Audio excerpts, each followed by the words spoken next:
د غزنی ولایت مقام په انګړ کې د پوهنې ریاست په همغږۍ د خصوصي ښوونځیو په نوښت د نبوي سیرت سیالۍ له 1000 ګډون کوونکو ازموینه واخیستل شوه.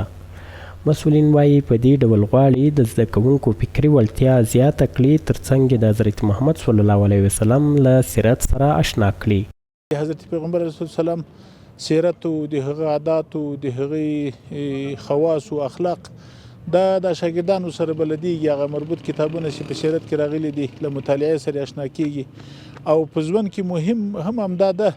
اهداف مو په دې مسابقه کې د دې چې هغه زده کوونکي چې په مکاتب کې تعلیم لاندې دي هغه تنها اکتفا په خپل مربوطه مضامین باندې ونه کا، تنها په نصاب باندې اکتفا ونه کا، د دوی ته چې څه لازم دي د دوی د سن سال مطابق، د دوی د سویې مطابق، د دوی د تعلیمي دورې مطابق برنامه ورته ډیزاین شي ترڅو دوی ډیر مطالعه ته وهڅول شي. په همدې حال کې د یادې ازموینې ګډونوال خوښ دي او له مسؤلینو غواړي چې دغه ډول نور پروګرامونه هم ورته جوړ کړي.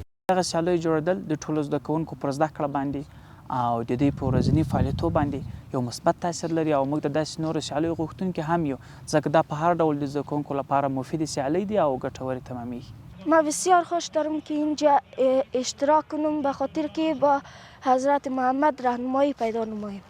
د غزنی د پوهنې ریاست رئیس وایي پلان لري په دغه کال کې په ټولو ښوونځیو کې د مطالعې فرهنګ د ودې په موخه مختلفې سیالۍ جوړې کړي.